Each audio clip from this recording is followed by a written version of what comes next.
What a bitch. All right, yeah, we'll do this right now. Okay, so I'm going to be ranking the Salamanca family today from Breaking Bad and Better Call Saul. And I'm going to start. Well, we got S, we got A, we got B, we got C, we got D. No, Salamanca is like an F to me. So we're just going to start with like D and we'll work up from there. So I think D is going to be Hector.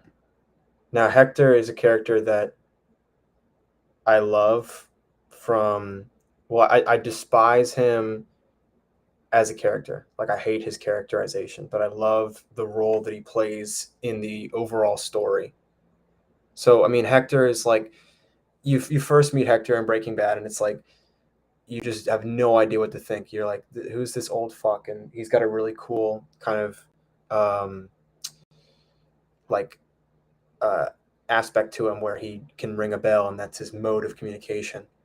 But it's kind of a character that over time, and this is with like him and someone else you'll see on this list. Over time, his presence and his importance, like they really flesh that out from basically nothing. He becomes a really important character, but you would be right to write him off in the beginning because maybe he just didn't really pose that much of a threat of an impact. But Hector is basically the guy who is the head of the Salamanca family, the cartel, and he's a don. He's very important, and he's essentially raised all of these crazy fuckers under his. Like every single Salamanca has gone to his kind of like his school, so to speak. It's like they've all learned under him, and he's kind of imparted this twisted, Salamanca family is the only family you should care about. Don't care about anyone else. Don't have any other feelings. If you have to kill, torture, steal, lie, cheat, do that. And so you kind of have Hector to thank for all these characters that are quite honestly better than him, more interesting than him. And it's because of, I guess, his influence. So you have to kind of thank him for that. But Hector was a character that I don't like because I hate how and it's really kind of sad because I can't hate it enough. Like I can't hate it and then just say like, "Oh shit," like this is poor writing because it's not. Because he's very egotistical, he's very prideful, he's very crass, and he's very unprofessional, but it's done in total opposition to Gus Fring, Gustavo Fring, who's probably one of, if not the best TV villain. And so Gustavo Fring is the exact opposite. He's incredibly professional. He hides in plain sight. He knows how to play the game. And so Hector is shown to be a kind of a foil to that, a contrast. And Gus knows Hector's prideful, and so he takes advantage of that. And that's why Gus is kind of smarter than Hector. But, an example would be like in Better Call Saul when he basically just raids a Los Pollos Hermanos, just kind of shuts it down and kind of just acts like a dick the whole time, wiping his shit off his shoes on Gus's desk and harassing customers. It's just kind of like who the fuck are you? Like, you don't really do anything. Like I haven't seen you do anything. I've seen your fucking like understudies do stuff. I've seen your proteges do things, but I haven't seen you do shit.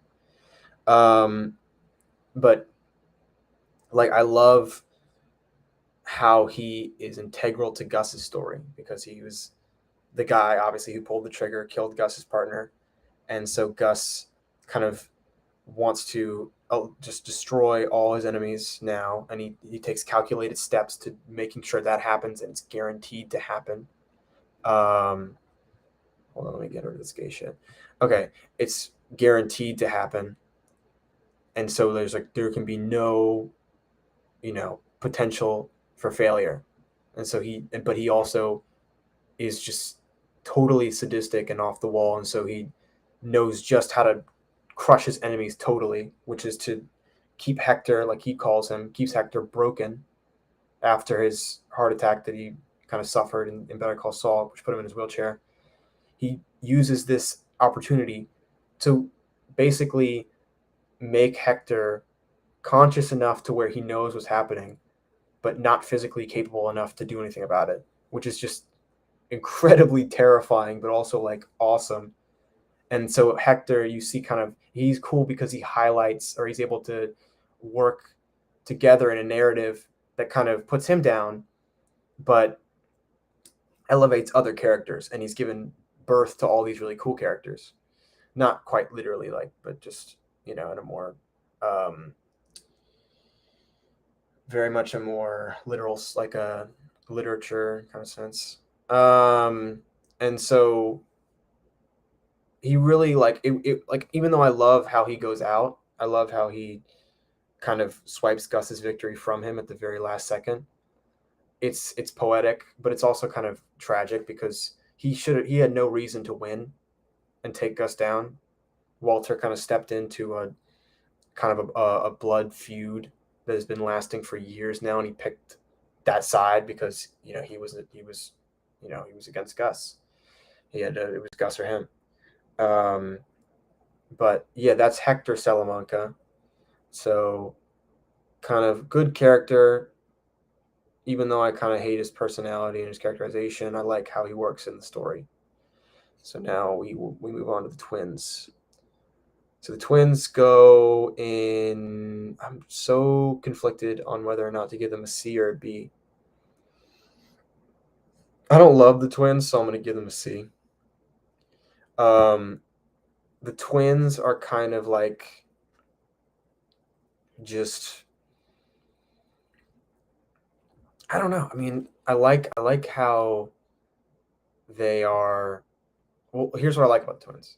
I like that they're very, very intimidating. They kind of, you feel their impact on each character they come across, and you feel their tension, and that's all complemented by the music, the cinematography, the sound, all that, and the performances. But um, when they are on screen, like, it's kind of exciting to see them just go like fucking like Doom guy and just like kill everything in sight, but like be fucking silent the whole time. And their silence is a double-edged sword to me, because it can be really cool to see them basically say, you're nothing, you're shit, you're nobody, to like basically everybody around them because they don't respond. But at the same time, there's not a lot you can do in terms of a character. Like, they're kind of indistinguishable between each other. They kind of just act as one entity. And I don't really like, it's almost like they don't really fit. They're a good spice to each show, but they don't exactly have a reason to be in each show. But I like them. I like them, and I don't care that they don't really have a huge reason to be in the show.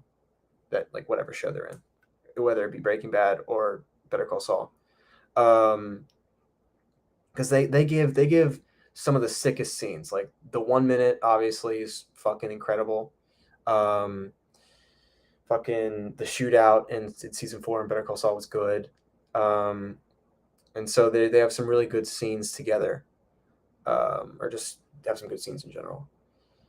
And that's probably all I'll say about the twins. Okay, now to the next guy, Tuco Salamanca, and he will go into A tier because he's awesome.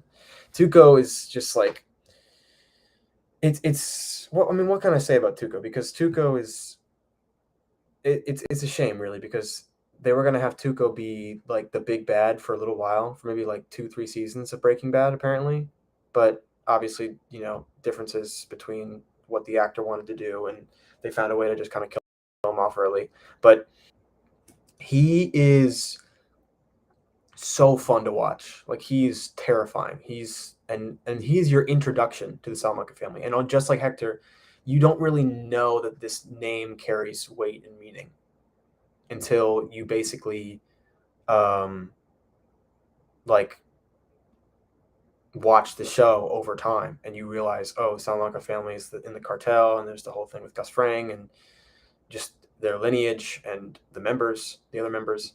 But Tuco is like the lowest level. He's like street level. He's like the low one, because he's off the wall, fucking batshit crazy, like addict, and he's erratic and he will just fuck you up and mess you up. But Tuco is like he steals every scene. You're hanging on his every word, and basically he is great because he shows what Walt and Jesse are getting themselves into. Um, Basically personifies the intensity and bloodlust violence of the Salamancas. Like he just personifies it entirely. And he basically is just a really fun character. It's a shame they killed him early, but I don't care because his last episode, the final episode he was in, was incredible. But he basically he served his purpose. It's interesting that he doesn't play a bigger role in Gus's plan to kill every Salamanca. Like I heard theories that Gus was like just planning on he wasn't gonna deal with Tuco. Like he thought Tuco would deal with himself. Basically, Tuco was self-destructive. He was going to kill himself in one way or another, whether that be a fight or overdose or something. Um, but yeah, that's Tuco Salamanca. Great character. Very fun to watch. And then of course we know who's on the top. It's Lalo Salamanca. Now Lalo Salamanca is you really have to put it in perspective to put him alongside or to put him in the face of a titanic villain like Gus Fring, in the face of a giant. Like Gus Fring is incredible, and Lalo stands his ground against Gus Fring. In no small part to the fact that he actually opposes him. He's basically his rival, his villain. They're opposites. They're at odds. And Lalo's the oldest of the Salamancas, like to learn from Hector that we know. So he seems like the first, and he takes after his uncle the most, in terms of basically putting every single teaching to practice. He's got Tuco's lunacy and passion for violence. He's got the twins' resilience and determination, but he's also got his own unique brand of charisma and intellect. He's very, very smart. He's kind of a person who will stake out and like just do a lot of detective work and just really understand his enemy and plan and plot. But you can't help but love the guy. You can't help but love seeing him on screen. Love, Tony Dalton's incredible. He just steals every scene, just like Tuco, but even more so. And you love all that in spite of the fact that it's a prequel series. So his fate is really, up for debate, and it seems bleak for him. It seems like he can only go out one way. But you still are like, oh, how does he go out? How does this affect the journey? And that's kind of just indicative of Better Call Saul itself. But like, even though we know he's probably gonna go, while we're watching it, and even though we know Gus Fring survives, the fact that he's allowed to shake Gus Fring and rattle him and instill so much fear in his heart, a guy like Gus Fring, a character like Gus Fring, to make Gus Fring that afraid is, really like calls for, some applause and calls for like just, you know, all the awards in the world because he's just a great villain. I love really also just the acting. Every line that he utters, every cadence and deliverance is just it's just so good. It's just incredible, And I mean, he's really got so many good scenes too, so many incredible scenes. Just like the twins, he has the scene stealing of the twins, or not like he's got the scene stealing of Tuco, and he's got the memorable scenes from the twins, and so he's got the Tell Me Again in season 5. He's got the attack on his hacienda in season 5 as well. He's got um, the time he visits Kim and Jimmy in season 6. I mean, even way back to his first appearance in like season 4 when he basically does not give up, follows Mike, loses Mike, ends up killing a travel wire guy in the process, and just doing it in such a way where you're like, is this guy even fucking human? Like, what is going on right now?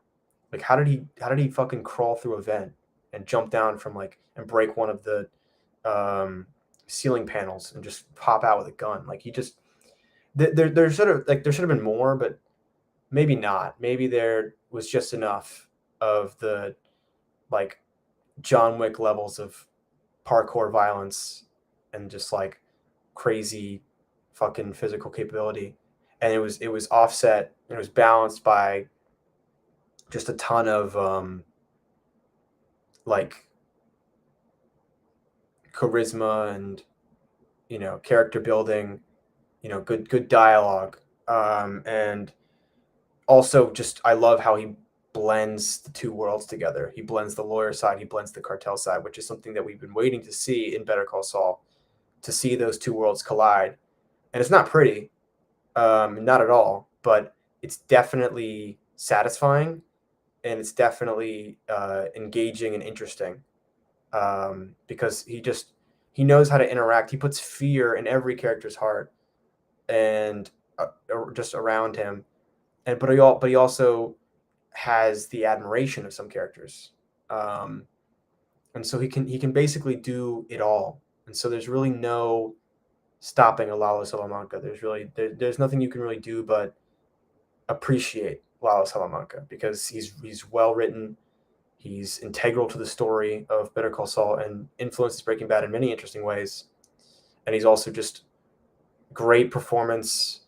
Tony Dalton really brings the character to life, and I just love him to death. So, and that I think will do it for this